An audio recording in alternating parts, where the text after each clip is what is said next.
hello everyone. Good evening, good afternoon. I'll say, afternoon, at least where I'm at. How's everyone doing? So it's been 2 weeks, as promised. So this season we're gonna have, every 2 weeks we're gonna have a live show. Okay, so here we are again.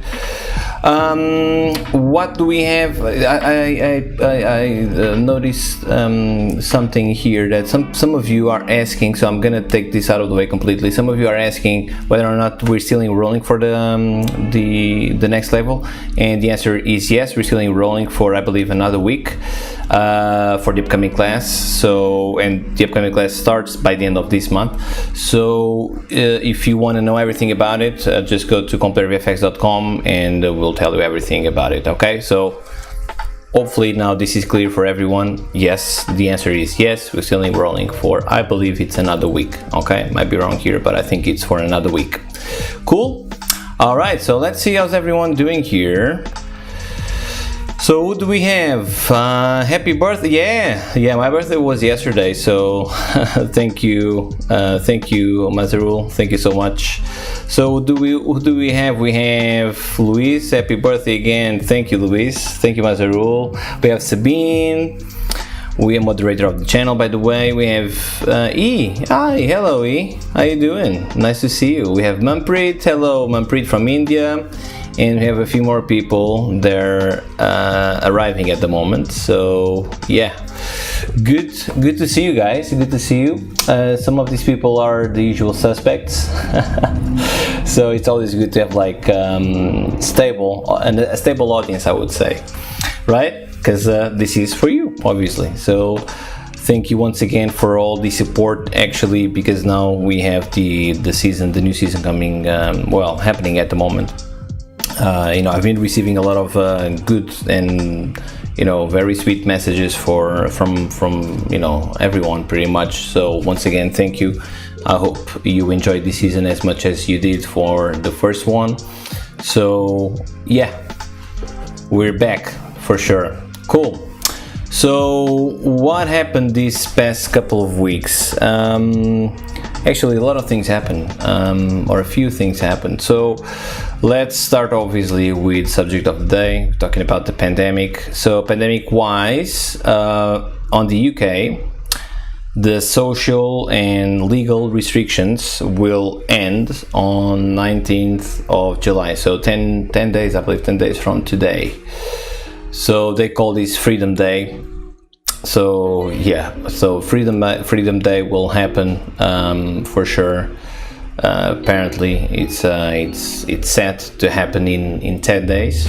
So yeah, what this means is all of the social distancing and stuff like that in the UK will disappear. It will be up to everyone whether or not we want to use masks or not. I mean, it's Freedom Day, right? It's from that day you do whatever, but there are still some rules in place. For example, I have some here, like in terms of travel restrictions, still one of the things that definitely will still be there, not in the same way though, just for you to, because every country now is doing things differently, and I'll tell you about my country, for example.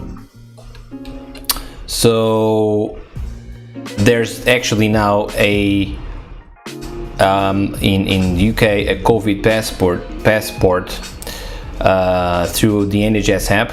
They're saying, some people are saying that the music is a little bit too loud. Is it better now? I hope so. Cool. Oh, we have MJ. Hello, MJ. Oh, thank you. Happy birthday, Pedro, says MJ. Thank you so much. Good to see you. It's been a while, man. It's been a while. Good to see you around here. So as I was saying, so there's in the UK a COVID passport through the NHS app. It's not the same COVID app, by the way. For those of you that are watching us in the UK, you obviously know about this, but from other people probably are not aware. And this is actually something that is happening also in the EU. So that idea of a COVID passport or a vaccine passport is definitely in place. And I guess it's like the only way to get some control about infections, I would say, and without closing the borders necessarily speaking. So definitely this is happening. But there are some differences between the UK and not the UK. What I mean by this is, for example, if you take vaccine, whether it's one or more than one, there's only one with just one shot, as you know. But if you do that if you do that in any country in Europe, in the EU, I mean, you can still get that passport because, you know, it's a union, right? But if you do it in any of the EU countries and then you want to get that passport in the UK, you can't. So it's only valid in the UK. It's only valid for currently. I think that they want to change this, but currently it's only valid if you get your vaccines within the country. So if you do it through the health system of the country, otherwise you won't get that passport. And this means that if you have the passport, you don't have to quarantine, independently of whether or not you are on the green list or amber list, which is a huge benefit, obviously. But at the same time, you still have to do the testing. So, you know, I think I told you like a couple of sessions ago that if you want to travel to the UK at the moment, you have, depending on whether or not you are on green or amber list or red list, you either have to do 2 tests, one before you fly and one at your arrival, or 3 of them, and depending on the color of the country you're traveling from, and a period of quarantine either on a hotel, I think that's still going for red list countries, or in a hotel at your, well, it's always at your own expense, but on, you know, any place you want. So either a place designated by the government, or something that you choose at your own, will. But it depends whether or not you can do that. It depends of where you're traveling from. So it's still very expensive to go. Imagine a family with, say, 3 people, right? If you are coming from an amber list or something like that, it's very, very expensive on the tests alone. To go out, come back, just this, it's like 1,200 quid or something. So it's very, very expensive still. We'll see what happens. I think, definitely, this pandemic is it's not going for the bad. Well, at this point, I think everyone was expecting that things would be a little bit better, but it's definitely not the case. So yeah, I think it's I don't know about you guys, but it seems like we're going backwards. Sometimes that's what I feel. Because 1 year ago, this show was already happening, and it was very uncontrolled. Of course, at that time, there were, it was a different scenario in terms of like a lot of people dying, which we don't have fortunately at the moment, but still the numbers are going up so fast that it's a bit daunting to imagine that we're still here, you know what I mean? And who knows what's going to happen. So hope everyone's doing fine, by the way, all of you that are watching us. Hope everyone's doing fine, and your families as well.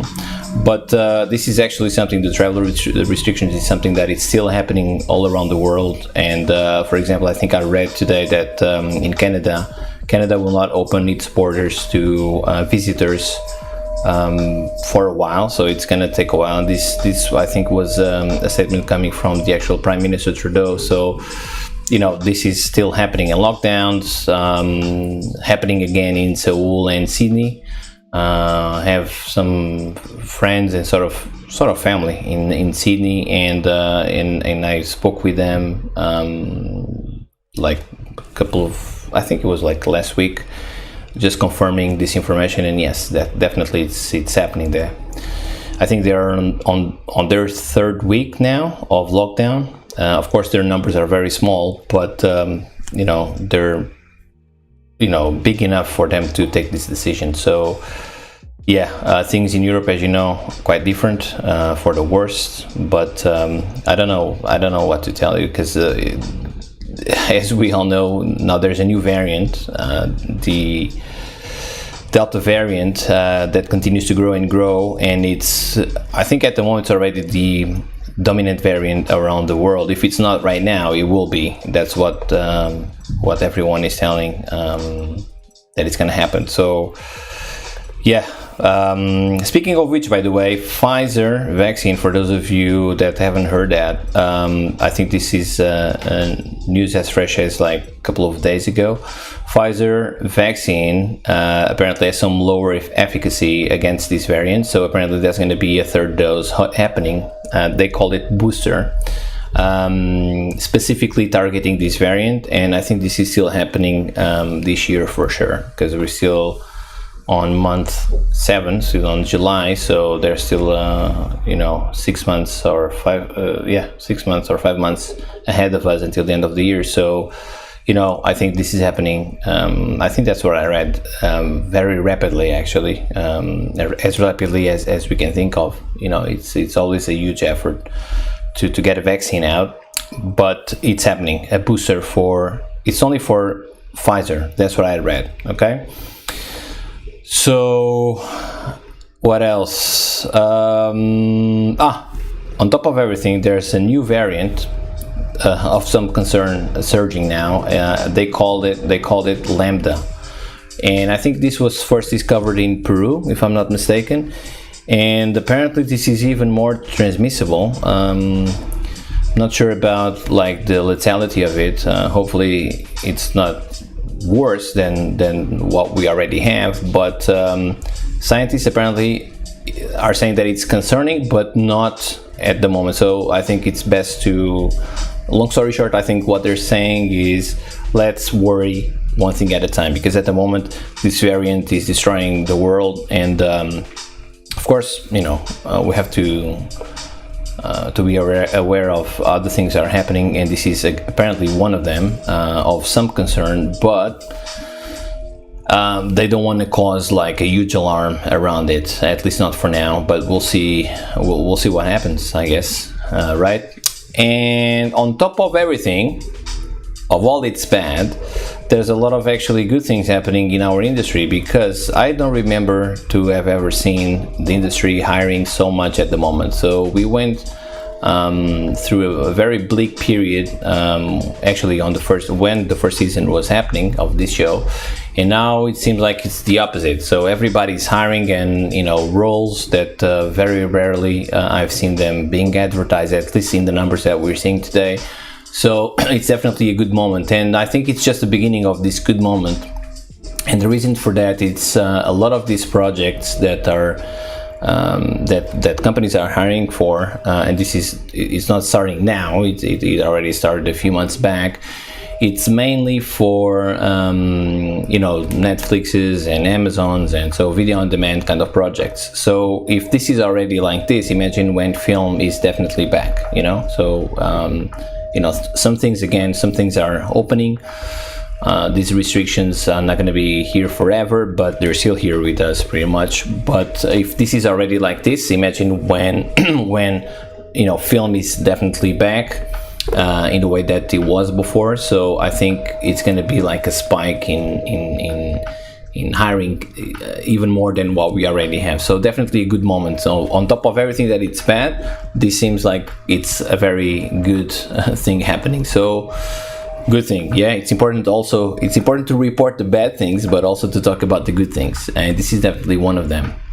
Okay, cool. So technical highlight of the week, as usual, I always try to give you some insights of not mine, but things that I've seen during the week or during these couple of weeks in between shows. And this time I've selected something that I find it very, very interesting. It's a YouTube channel of a brand called Studio Binder, and they actually have a software for data wrangling and project management and stuff like that, more on the on-set kind of things. And they have a YouTube channel. I believe I might be wrong here, but I believe that's what they do. And they have a YouTube channel, very, very interesting. And the video that I've selected, it's a video about how Roger Deakins choose their camera lenses, or his camera lenses on the various projects that he's been on. So very, very interesting. I'll be putting there's other things, by the way. You should check definitely this channel, because it's very, very interesting. And you know, sometimes maybe I should inaugurate this season. Why not? But you know, there was a time in which I played a game with myself, like trying to guess lenses in terms of focal length, of like just watching different pictures, and I was like, okay, this is a 50 mil, or this is 70 mil, or you know, short lens like 20 or something. You know, it doesn't matter. But I think this is actually, since we're talking about this within this technical highlight of this week, I think this is actually very important kind of education that you don't depend on anyone, and it's actually very, very important to train your eye and to solve problems of integration, because sometimes, you know, we're doing a shot, things are not looking quite right, you don't really know what it is, and you know, sometimes, I'm not saying that it's all the time, it all depends on, you know, what we're dealing at the given moment, but a lot of times it's like, you know, some things were shot with a camera, then that shot has to be used in a completely different lenses, and there's something weird about this, and you don't really know what it is. So when you're moving too many pieces, your brain, because it's so used to see pictures shot in the actual correct way, so you expect to see. You might not know the lenses, but you know how a picture should look. So when you know, change too many things look weird. You don't really know what it is. So I would, you know, I challenge you to do this exercise within your own free time, and you'll see that I think there's huge lessons and benefits that will come out of it for sure. My opinion. Okay. I don't know if you guys do that once in a while, but I did, and it served me well. So, you know, if you want to take this as an advice, you know, that's my advice this week, yeah, for you. So how's everyone doing? Because you know, although the chat here it's showing, I'm not reading what's going on, because I was reading on the other side. But yeah, it seems like I didn't miss anything. Happy birthday, yes. So happy birthday was the last message that I read from MJ. Once again, MJ, good to see you again. We have another one, Rajesh, I believe, from India. So yeah, nice one. Thank you, everyone. Thank you for your birthday messages in various forums on Discord as well. Happened. I wasn't expecting that, so thank you once again. All right, and now it's time for our tech corner. So this time, it's hard to come up with ideas sometimes, I have to say, because let me tell you one thing again. So everything that I'm showing here, apart from like one or two instances, it's always things that I'm not showing the program, you know, and now you have the ability of also getting that free tech bundle, for you know, in which you can see just the tech corners of the first season. So I believe the link is on the description, and the bot, I think, will tell you about it once, like in a couple of minutes or so. In any case, it's not the same thing, and it's not the same thing as it's something different always, all the time, and it's not easy, because you know, the content is very big, it's very thorough, but there's always room for thinking about different things. Okay, so today's going to be one of these cases, as always, and we're going to talk about selective color IDs. Okay, so ways of thinking about how to select some mattes when you don't have any other option of using, you know, either a tool, or if you're using CG, of course you have the IDs that you can, the actual ID mattes that you can use. But when you don't have that, how can you select, you know, specific portions of your images? It's more about thinking about things in alternative way, and that's what we're going to talk about today. Okay, and after that we're going to have the usual guest, right? It's going to be a great one, as usual. As well, easy for me to say, I know, and I always say the same thing, I also know that, but it's true. Okay, so let's chat after the tech corner. I hope you enjoy it, and see you in around 10 minutes. Okay.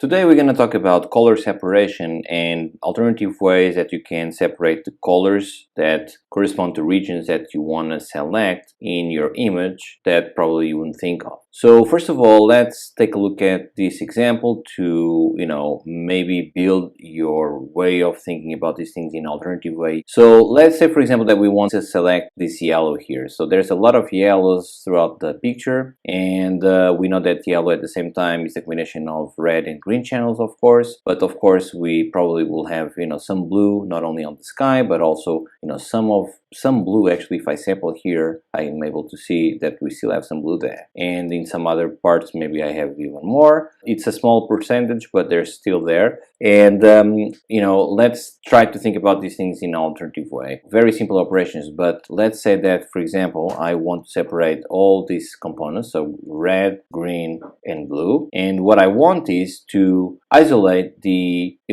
combination of these two and throwing away this component as much as I can. So of course we can, for example, sum these two guys. Okay, let's use a plus, and now I can maybe use a minus to throw away this guy here. So let's see what this gives us. So if I select the minus here, indeed it's separating some of these things, but it's also containing a lot of things that we don't want, necessarily speaking. So we don't want any of this kind, for example. So the thing that we can say is, okay, we can maybe put some of these two channels a little bit up in value, so I can actually separate the blue channel even more. Let's try to do that. So if I use a grade and use the multiply, things a little bit better, and actually very good edges still. So this is, a way that probably you wouldn't think of to separate, channels in this way. And with some gain in here and with some gamma here, you can even separate things even further. But as you can see, it's more about the way of thinking about these kind of things. If we don't want to use a grade here, at least not for now, let's think about this in an alternative way, which is, okay, if we have the plus and then we are taking the blue channel out of that sum, what if we, in order for us to have maximum separation, what if we,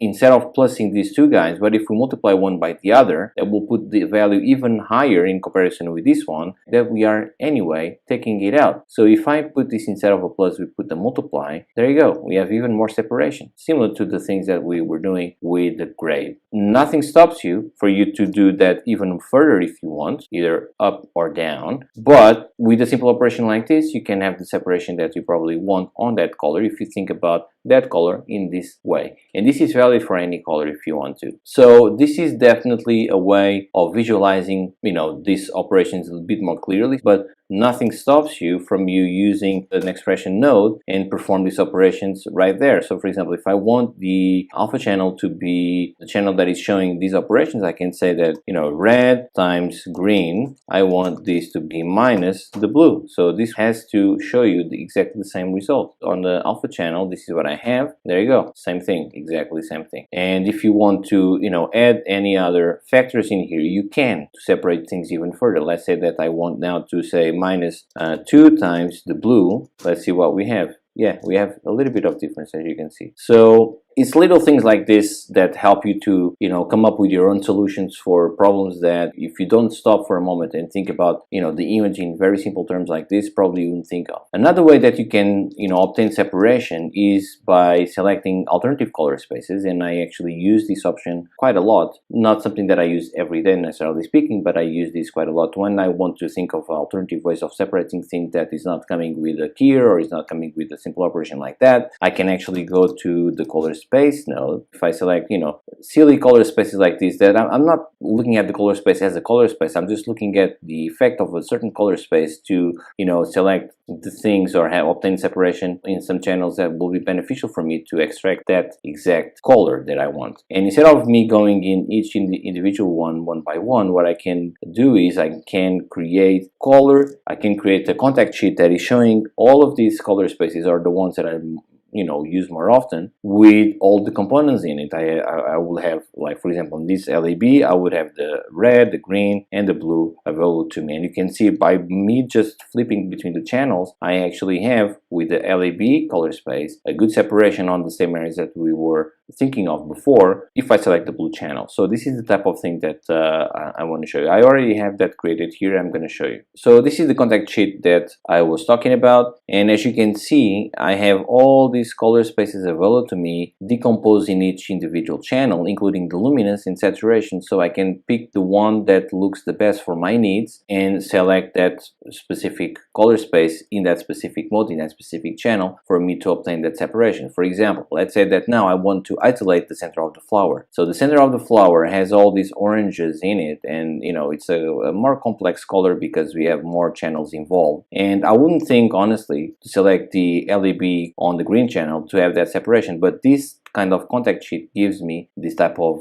you know, option that very quickly I can see, okay, this is the type of thing that will take me there. So now what I can do, I can either, you know, perform this by hand, but the, you know, this tool here allows me to just select the one that I want. In this case, it's the LEB, select the channel that I want, which is green, and just click create. So if I click create, that channel is there now for me to, when I look at this on the alpha channel, I have that separation, exact the one that was showing inside, and it's very easy to build anyway. But after this, I can perform, you know, further separation if I want with a grade node or whatever nodes that will help me to obtain the separation that I need even more. So for example, this guy here, you know, allows me to select just those stamps that otherwise, honestly, I wouldn't think of LEB to, you know, obtain this for sure. But this type of stuff, you know, allows me to very quickly visualize what are my options regarding this type of selection. Okay, so this is another way that I would like to show you, but the one that probably you will use more if you're not aware of, it's actually something that it's native to Nuke, which is the HSV tool. So this tool, HSV, stands for Use Saturation in Value, and this tool allows you to, you know, have alternative controls to tackle these three components. But what I use this tool for more often is to actually perform this type of separations on the alpha channel to create, you know, mattes that are specific to my needs that otherwise won't be picked up by any other tool that I would think of. So for example, if I want, again, same example, select the yellows, I can go to the source color, select the yellows, and on the alpha channel I'll have that selection. Yes, maybe you'll have to work it out a little bit here with the grade to have the separation that you want, but in any case, this will actually be very useful for me. That otherwise, you know, a lot of times happened in my experience that this actually is the tool that I require to separate the actual color that corresponds to a specific region for me to control it, that otherwise it won't be as easy. Of course, all the other methods are available to you. If a keyer works for you, use it, but I'm just telling you alternative ways. Actually, this tool sometimes, for the great part, works in the way that I'm expecting, but in some cases, it doesn't work exactly how I wanted it to work. So I actually built my own color picker that is a version of this on the inside, and the controls are very similar actually. So if I select that color, you see now I have even more specific color depending on the shade that I'm actually choosing here. But you know, sometimes I use this, sometimes I use this other. For the most part, probably this will give me, you know, the thing that I want. But if I want something even more specific, even, you know, more specific shade, this can actually be the one that I use. But on the inside, it's basically a version of these things with a little bit more things here and there. But you know, again, it's more about giving you options and to build your own tools, as I did with this one, to build something with all these type of alternative ways of thinking about selections, to build your own tools in a way that you fully understand and probably come up with things that are truly unique to you and to your way of thinking. So this is what I would like to show you this week, which is, as I said, alternative ways of thinking about separation of colors to select the regions that you want for maximal control on your comps. Primarily to you, I should say, but also if you're leading teams, this is also a great way to help them out. Hope you liked it, and see you next time. Hello everyone, we're back. Yeah, we're back. Okay, cool. So there you go. So it's just about like thinking about different things, different ways of going about the problem, not so much the solution by itself necessarily speaking, but more about, it's more about like stopping for a second and thinking about, okay, how can I decompose this image in a way that I normally don't go about it? And maybe that's usually very simple, by the way. You know, we tend to complicate things more than what we need or what we should, but as you can see, it's all about like simple operations, simple things, and maybe, you know, some more. Why not? If you want to go for that, why not? You can use more complicated stuff for sure, but you know me by now, and I always say the same thing, which is simple is good. And normally, you know, the best solution is oftentimes the most simple one. Okay, so there are some people, by the way, here that can attest to what I just said, which is none of these things are being shown in the program. So I always try to do things differently. Don't ask me how can I think of so many different things. I'm the one to be always surprised about how did I think about this, or the other way, how did I put this on the program? But the program is already so thorough, so I think it has enough already there, and these are just extras that everyone will have access anyway. So we have it today, for example. Okay, cool. So it's time for our guest. Our guest, I think everything's ready. Okay, and there's a very special video effect with it. Okay, you'll see what I'm talking about. Okay, see you in 2 seconds.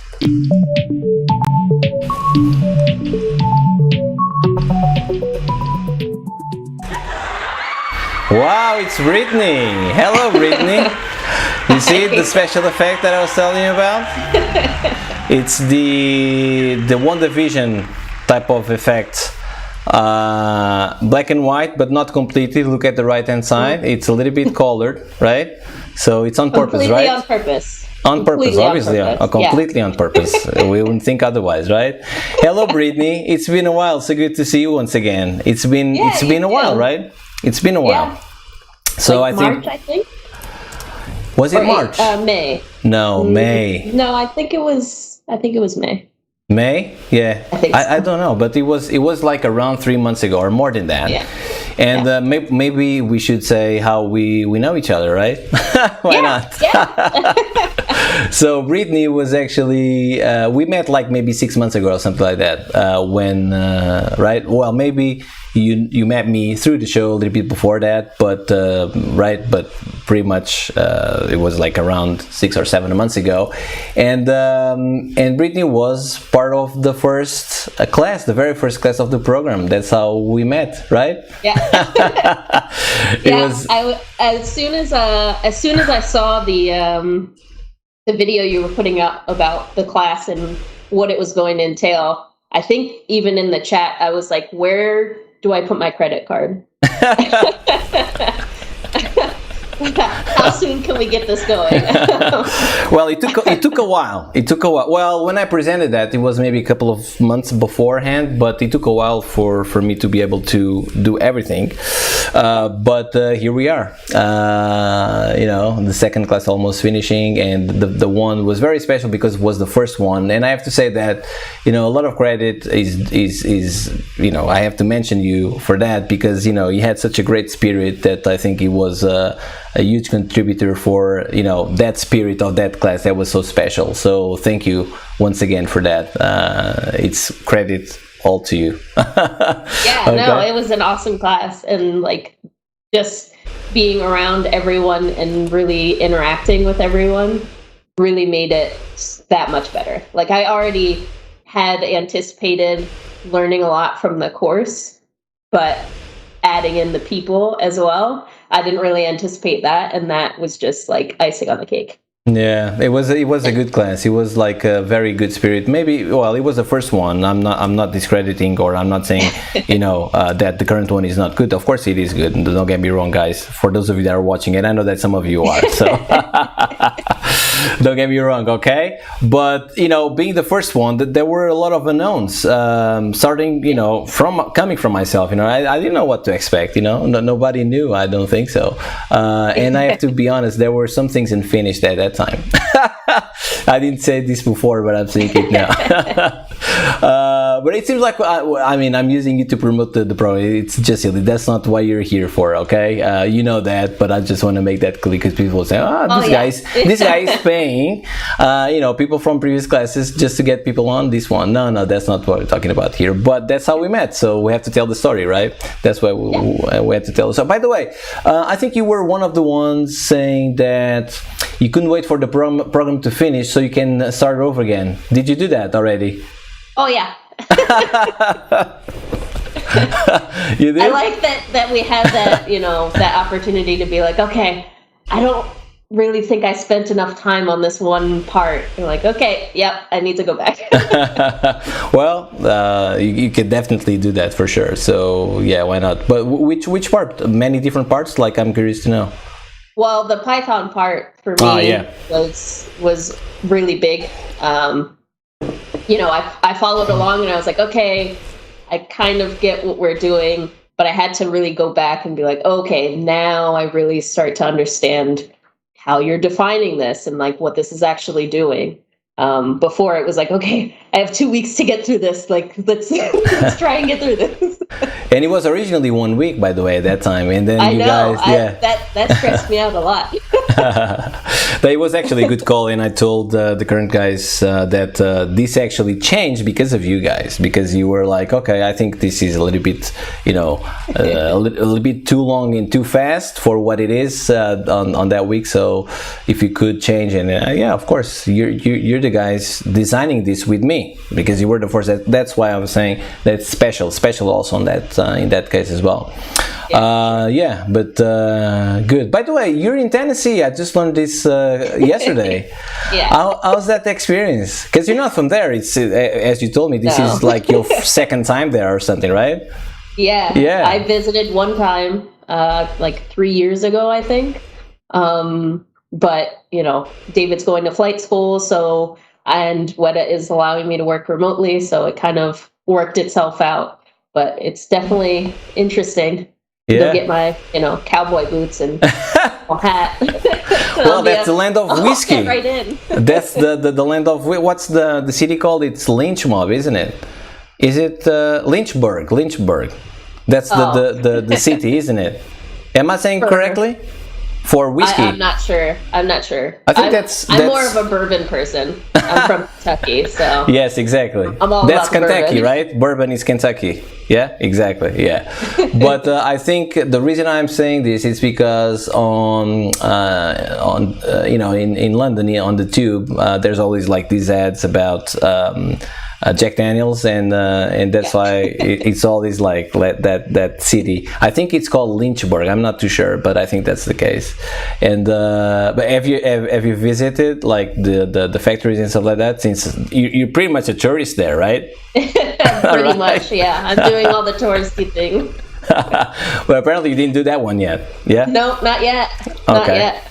I'm sure you will. I would. I'll get around to it, I'm sure. I would for sure. Not that I'm a huge fan of whiskey. It's not my favorite drink by any stretch of imagination. But it's a good thing to visit and to learn a few things from. And since you're in that land of whiskey, I would do that for sure. For sure. Definitely.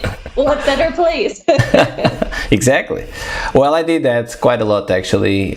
Every time that I visited in the now my mind just went blank because I'm seeing like a lot of things dropping. But the north part of the UK, what's the name? Come on, guys, help me out here. Oh my God, it's too hot. Also, by the way, Canada. That you worked on, they are reaching like 50 degrees. So this is like unbelievable. I don't know what the hell is going on, honestly. And I'm suffering a little bit from that apparently. Anyway, let's move on. You currently working. You're there, but you're not working there, right? You're working to someplace else, actually, very on the other side of the world, right? In New Zealand, right? Yeah. How's that going, by the way? Like different time zones and stuff like that. Do you manage like to get like a good schedule and stuff like that? Yeah, they're pretty flexible on how I want to work my hours, but I find it's probably best to just work theirs, and it works out to be, I think, 4 p.m. my time to 2 a.m. And because there's like 17 hours ahead of me, so they're on the next day already. 17 hours, wow. Yeah. That's unbelievable. It's kind of working out, like I'm able to do stuff in the morning and then come to work, whereas before it was like, okay, I wake up and go to work and then I come home and go to bed. Well, actually, there was a person in the class, in the first class. I was working for Australia at that time. It was Monica, wasn't it? By the way, Monica, not that Monica. Monica, my wife, project manager of the program, by the way, is saying that I want to say Scotland. Correct. That's what I wanted to say. Scotland. So this is because of it's so warm. Okay. I didn't drink anything yet. I'm being honest here. It's just because it's so warm. All right. But as I was saying, Monica, that was with us in the program. I think she was working for Australia at that time, and it was quite hard for her. All right. Yeah, she was. Yeah. She was working even later hours. Like I think hers was shifted even more. It depends also on where you are, because I think she was in Spain at that time, and you're in a different time zone. So sometimes it works better, right? In that case. Yeah. Sometimes like people in Vancouver, they're closer to New Zealand's time, like by two hours.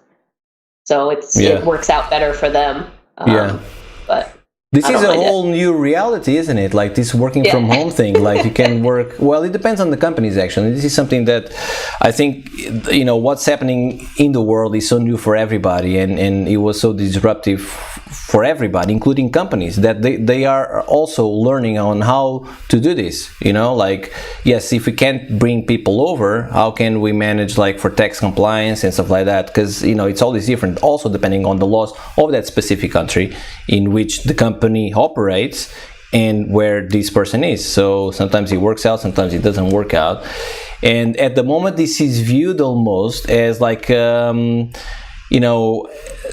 something that works in favor of the company. Like if we can hire people from abroad with no problems, we are on the winning side, especially now that everybody is hiring, right?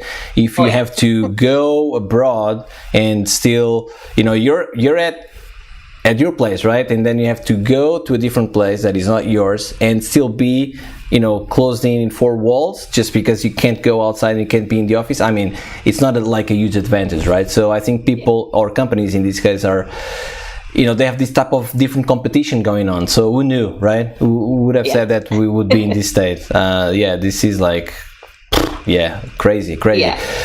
Anyway, so we have some people here saying hello to you, by the way.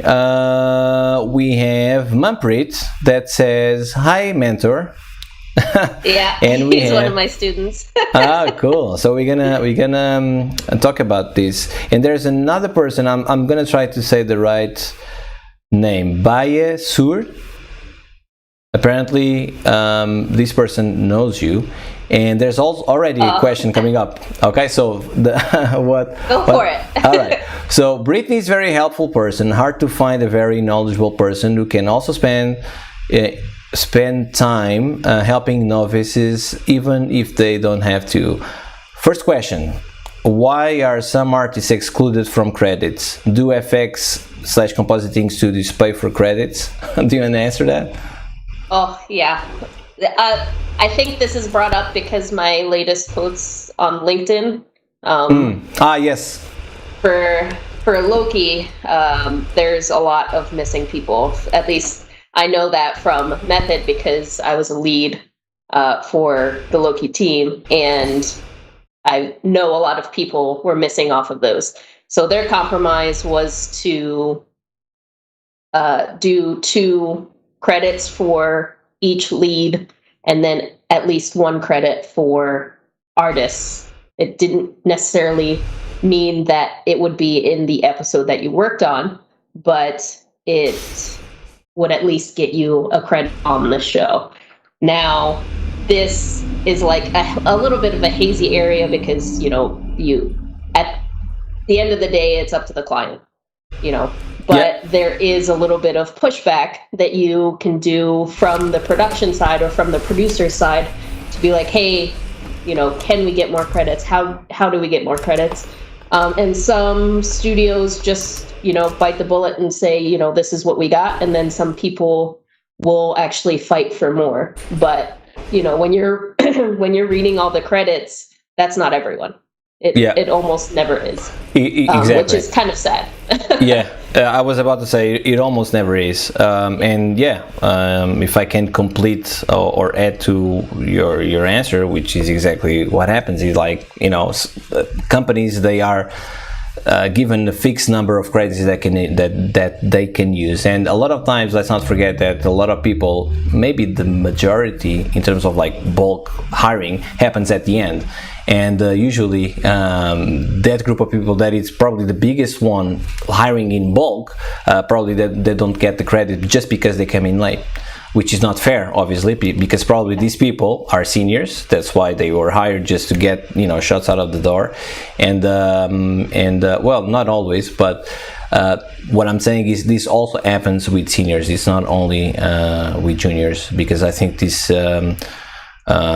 there was some this, I'm not sure if it's a woman or a man who's asking this, because I can't I don't know this type of name, so I'm sorry about that, but you know, it happens with everyone, not only novices. Yes, that's the word that I was looking for.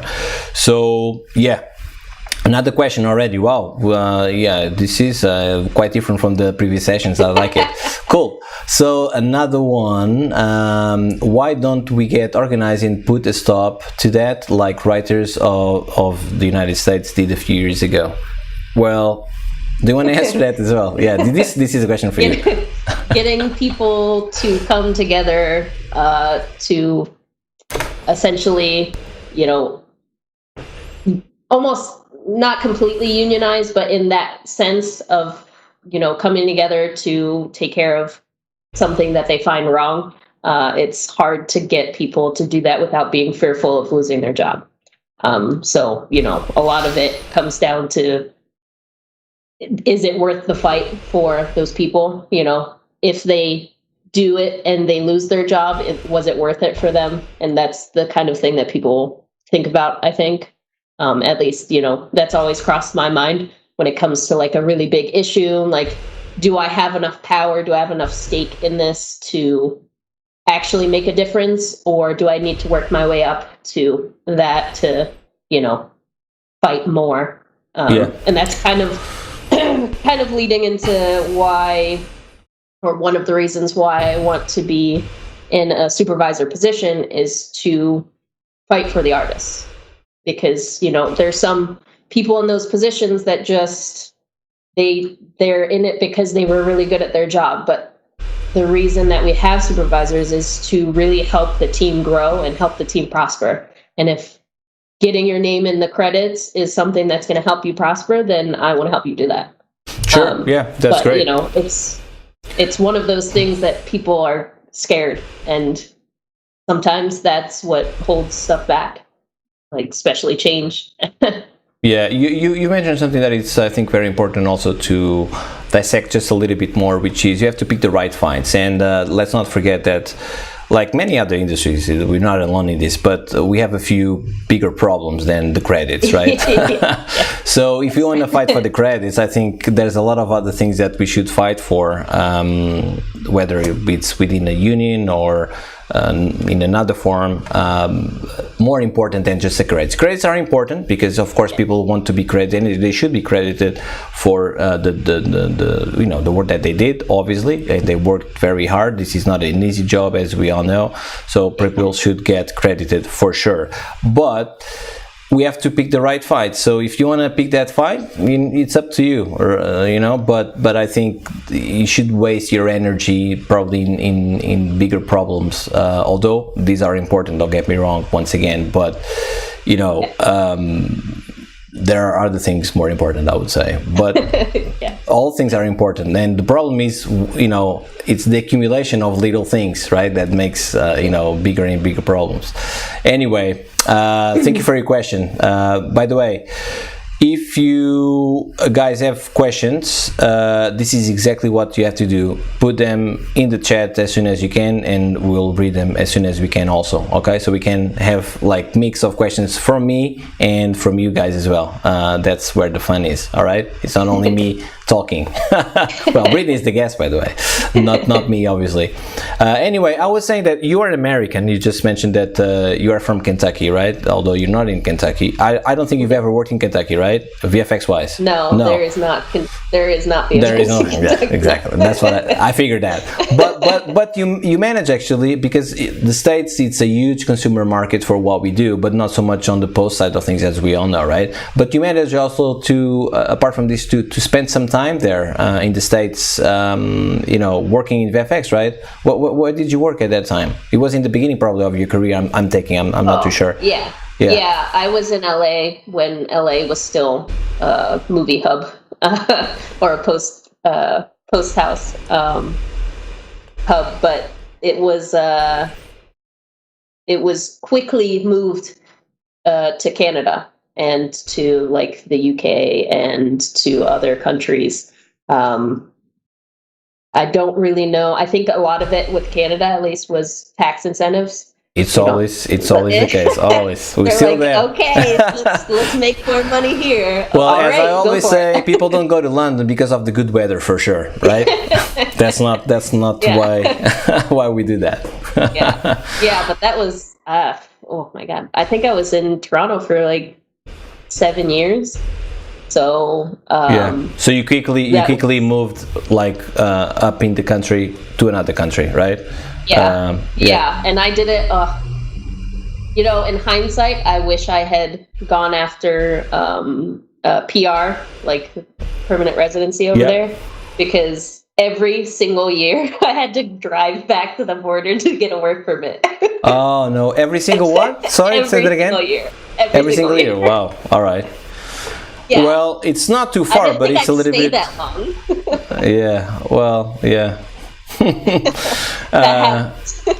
How many hours are we talking about? Not that many, right? No, it was like 2.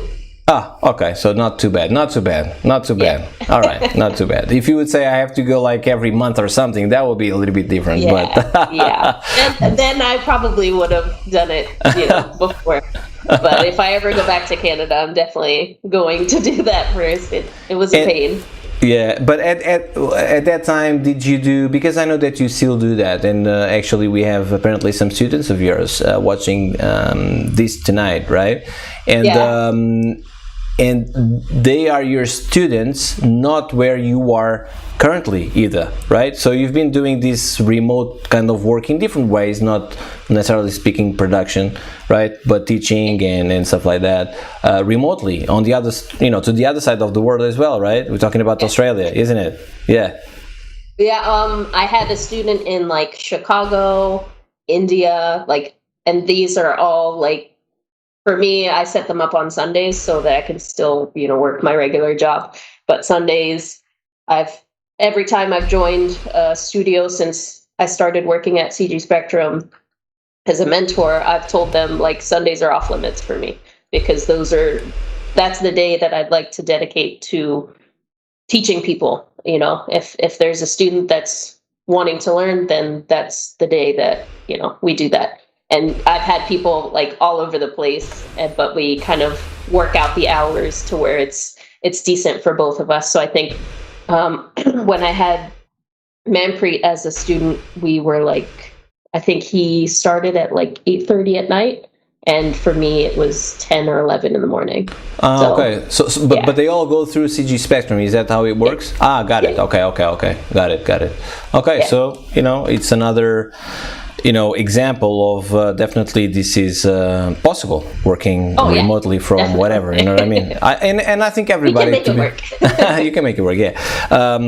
Well, the program, as you know, had people from all 4 corners of the world, so that's not the issue, and I think everybody knows that. I think everybody understands that the issue is like the taxing or taxation laws in different countries and all that stuff, which is always a little bit, or can be a little bit more difficult to get over, but still possible, because some companies are doing that, so for sure it's possible.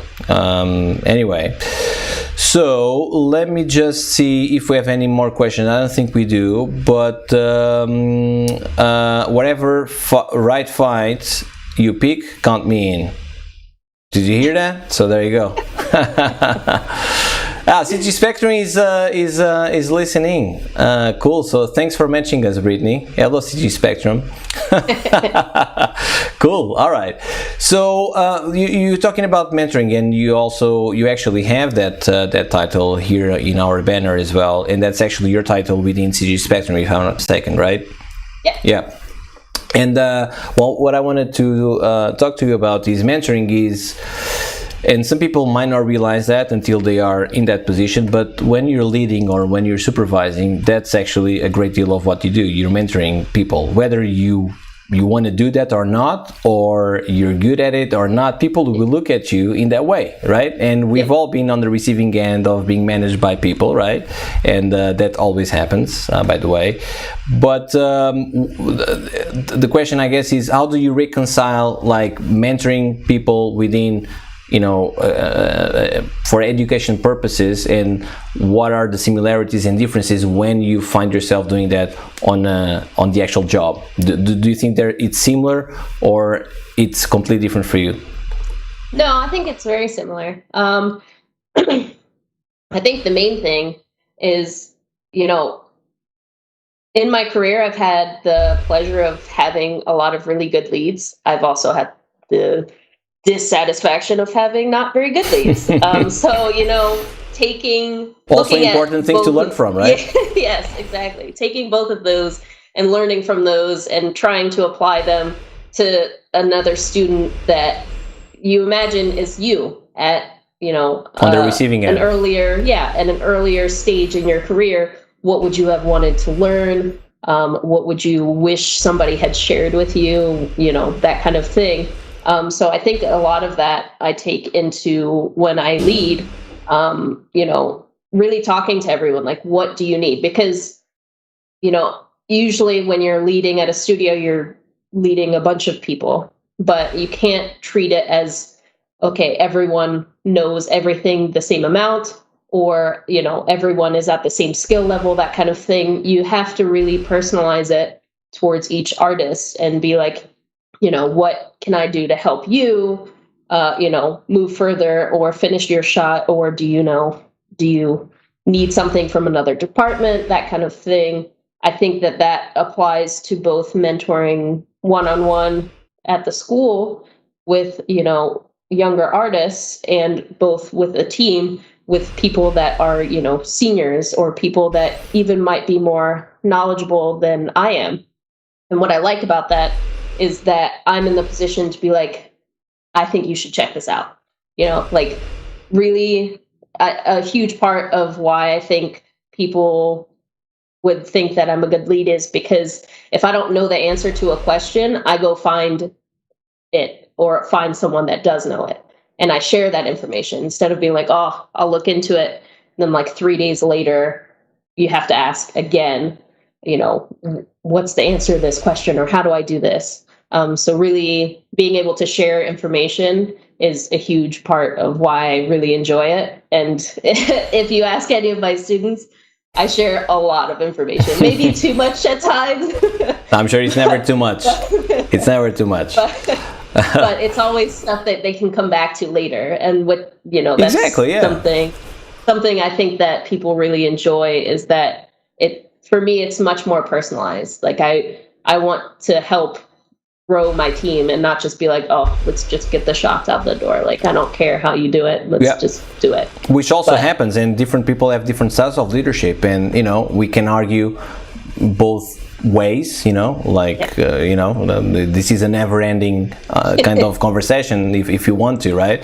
But I'm with you. I think everybody's different, and because of that, nobody knows or nobody likes, first of all, to be treated equally, because the needs and the assumptions, you cannot establish the same assumptions for different people, because exactly they're different people, right?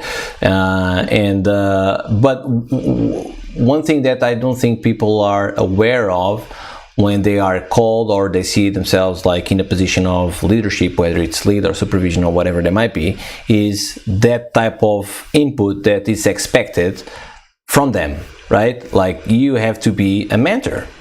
whether you like the word or not, you can make up your word if you don't like this one, but that's how people look at you. And if we all look back or presently on how we are managing by supervisor A, B, or C, whether it's present or in the past, whether it's a good experience or bad experience, we all know what we like about the supervisor, right? And that's a lot of these things is like this almost tailored like attention that this supervisor was able, on top of everything, was able to give to you as an artist and explaining you things in a different way. And sometimes it's more about like reassuring that either you're doing exactly what you should do, so don't second guess yourself, you're going on the right track, and sometimes that's all it takes, right?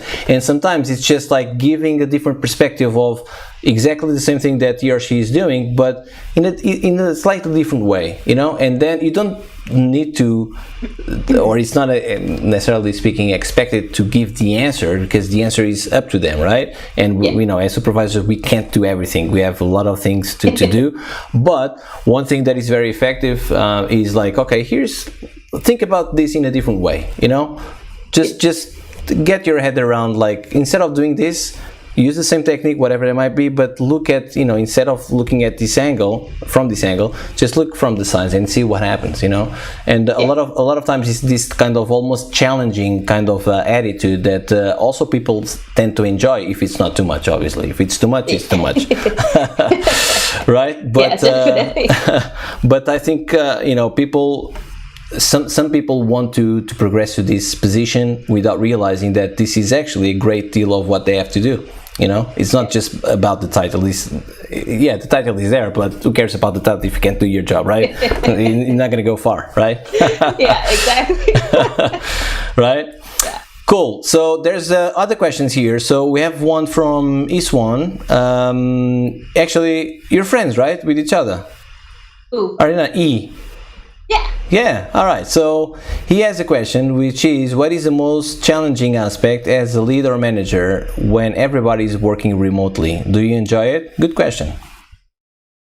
I actually do enjoy the remote work. I think when we're working in a group setting, if we're in an office, some people are kind of embarrassed to ask questions.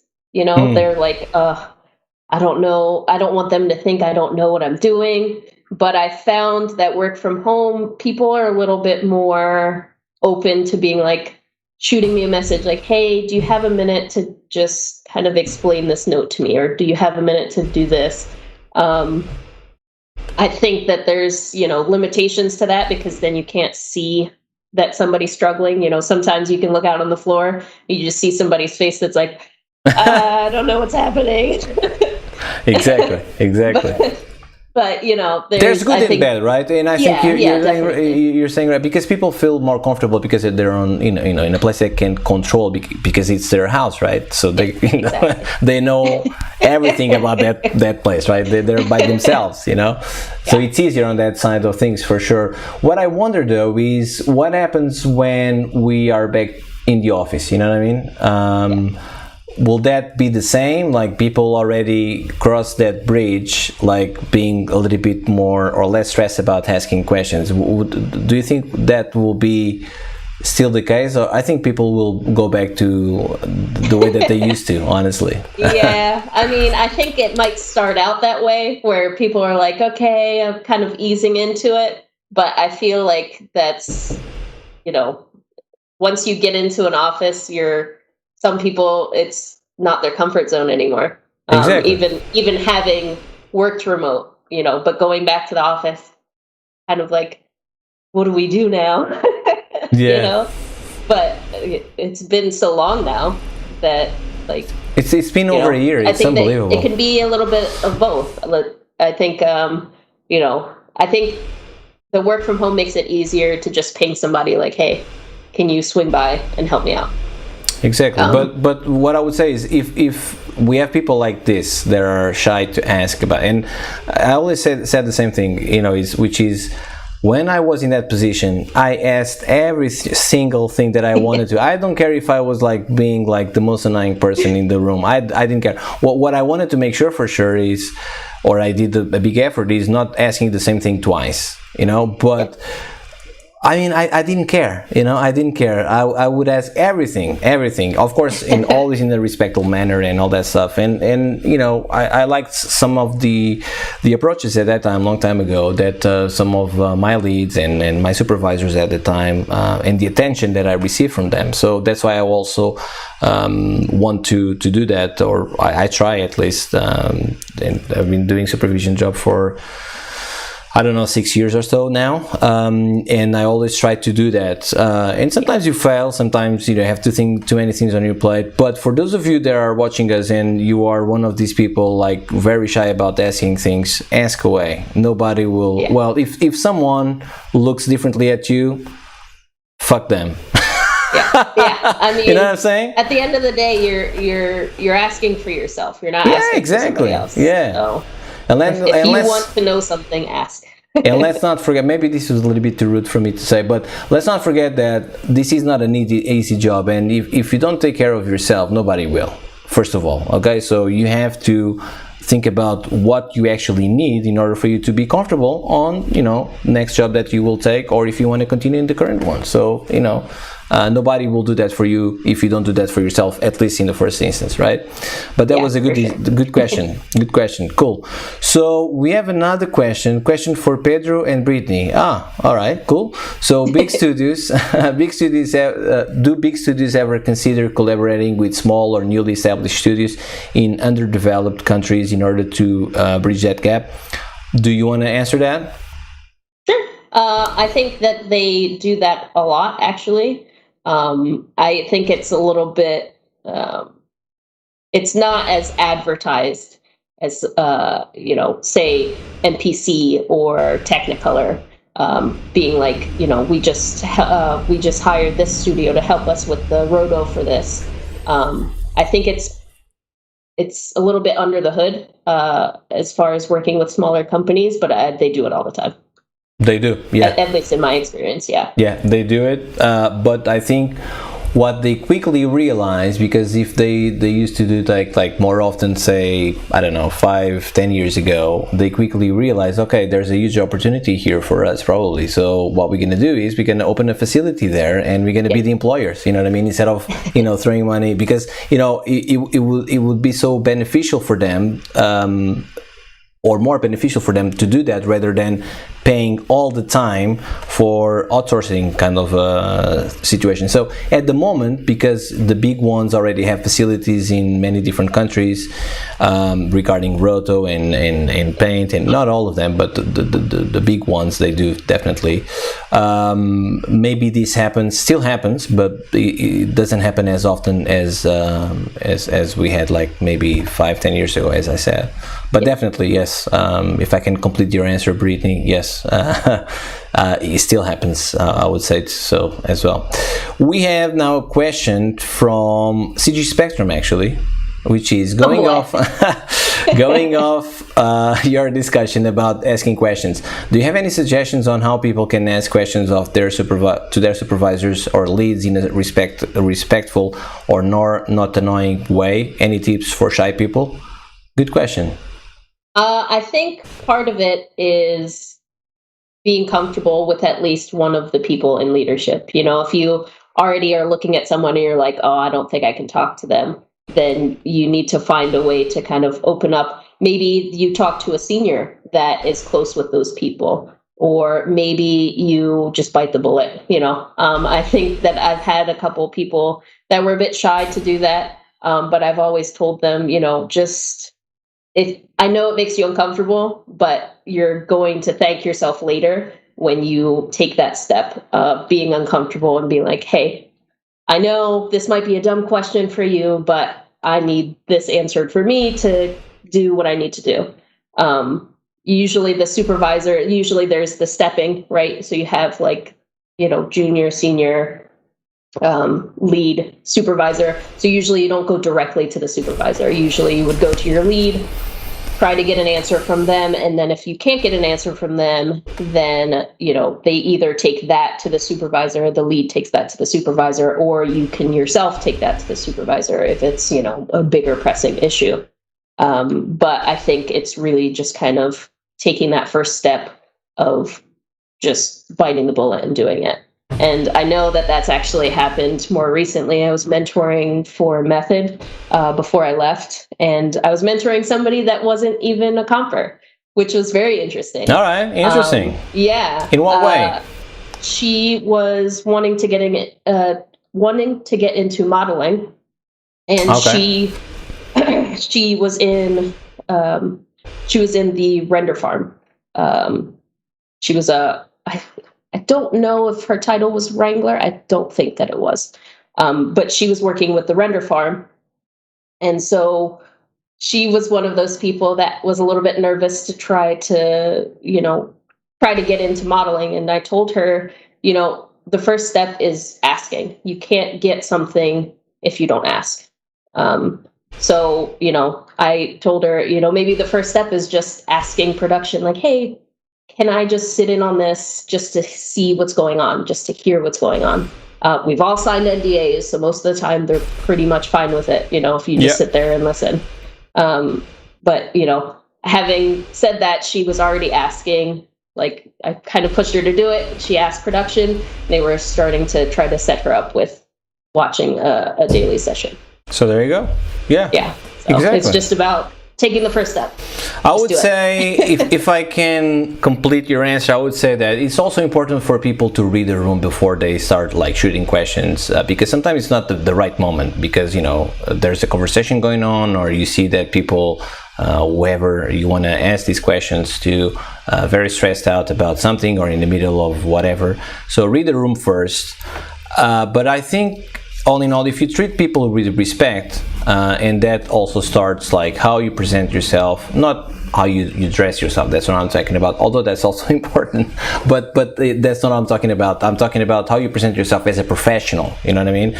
What is like your ethos? Like how do you think other people see you? In terms of what is the value that you can give to a production or to a team, and this goes way beyond, or it has nothing to do actually with whether you're a junior or senior or whatever. Okay, it's just an attitude kind of a situation.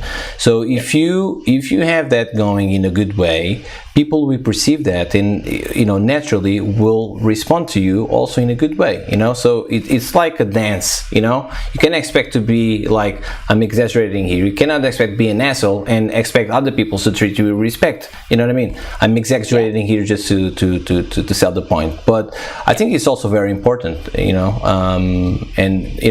what goes around comes around, pretty much. So yeah, the whole phrase of treat people how you want to be treated. Exactly. Goes a very long way. Yeah. Like just having a nice tone and being like, I don't mean to bother you, but this is something that I'm struggling with. Do you have a minute to help me with it?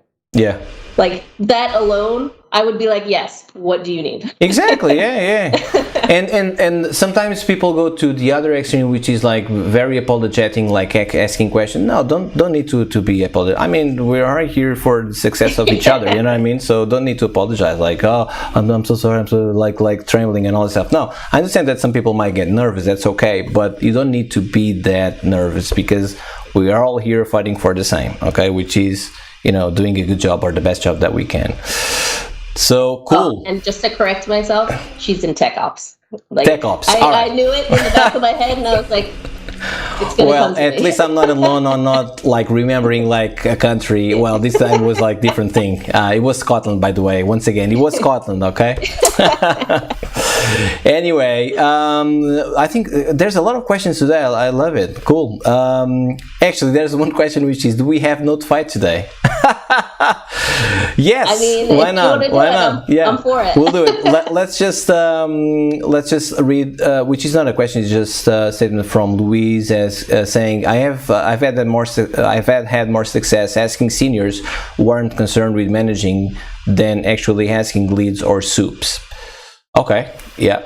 So I think that it's related with like reading the room. Like if you see like someone is like has a lot of things on their plate, whether it's managing or whatever. Although I think everybody should make room for these type of discussions for sure with everybody, but sometimes it's not possible, plain and simple, you know what I mean? So if you're on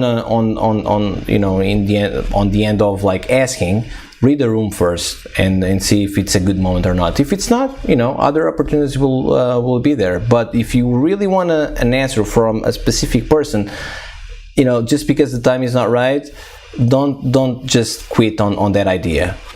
Write it down. Next day, 5 minutes later, might be or the 5 next minutes day. later. Exactly. Yeah, exactly. Cool. So, people are asking, Brittany, it wasn't me. All right. People are asking for the next fight. All right. I told you, I asked you, are you up for that? All right. But I was not the one. So I guess we have to do this, right? All right. Right? Okay, so let's do that. Let me prep everything because it's been a while, so I'm a little bit rusty on these things, okay? So bear with me here. So, what do we have? So, everything's fine here and here, and let's do this. I can't hear anything, so you'll have to give me a cue.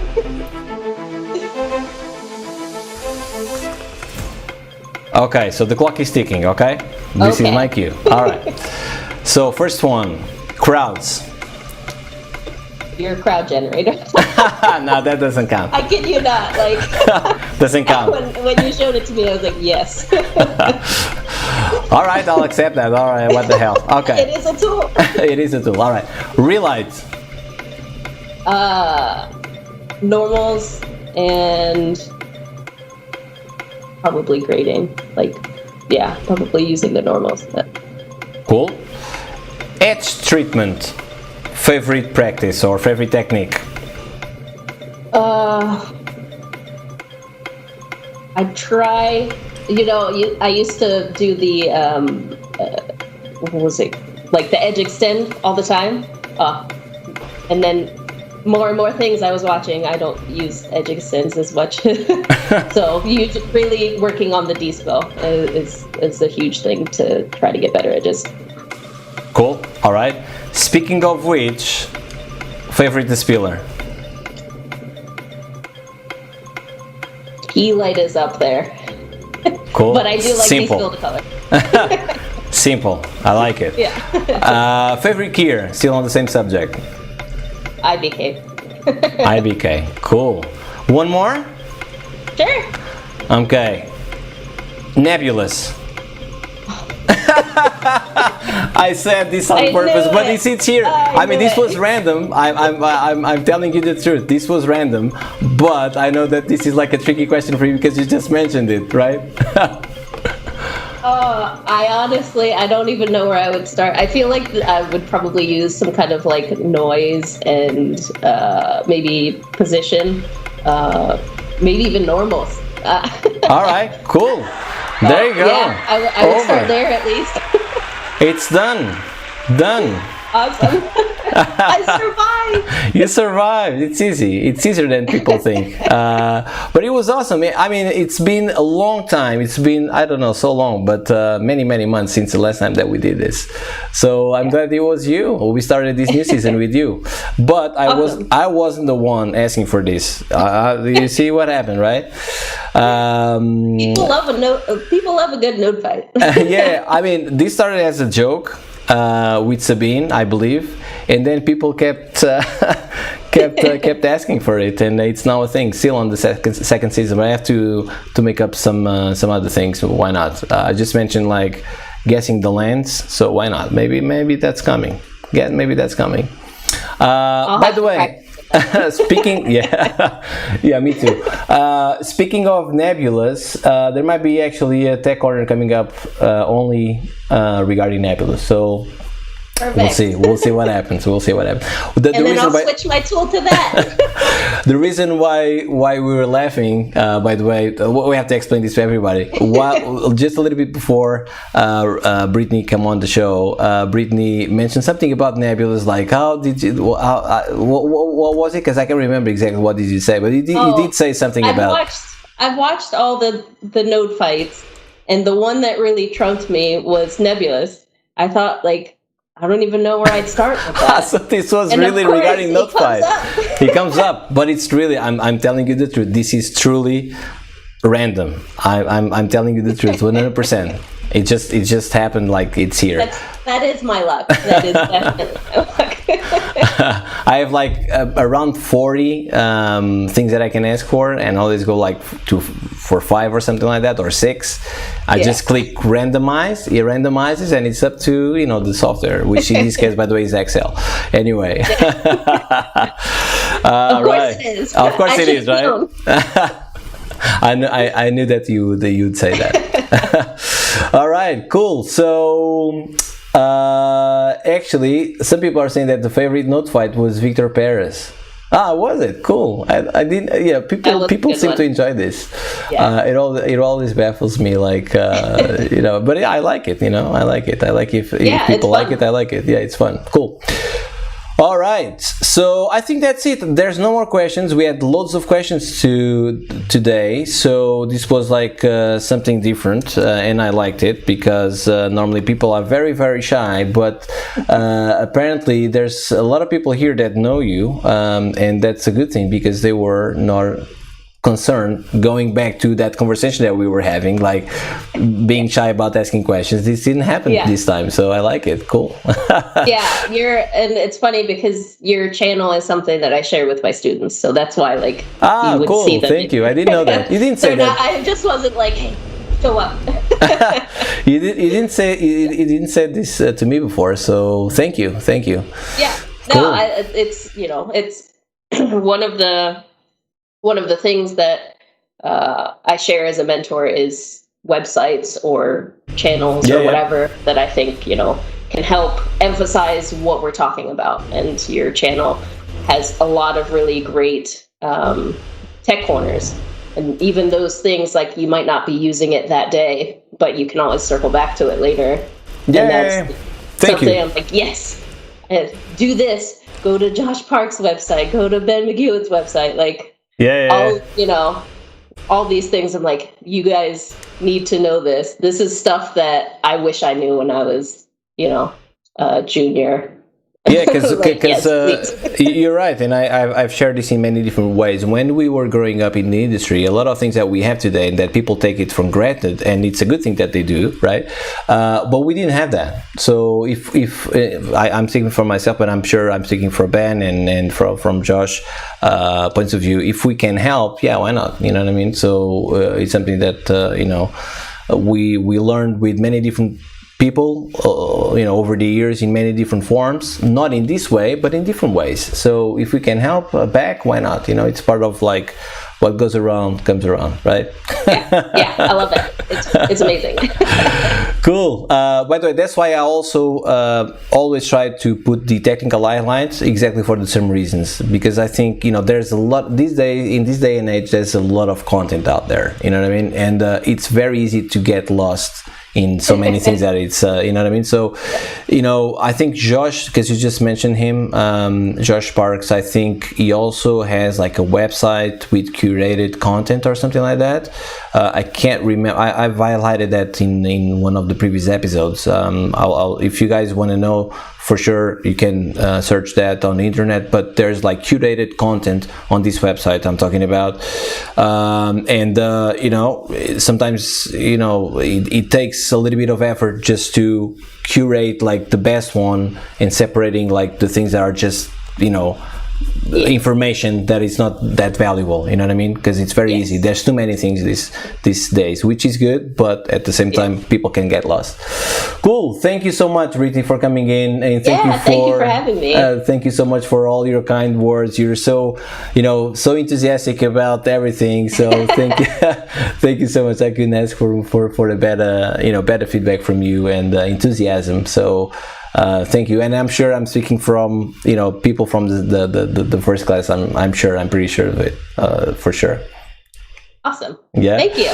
All right. Bye bye, guys. See you in a couple of weeks. Yeah. Bye. Brittany, stay on. Yeah. Yeah. Bye bye. See you.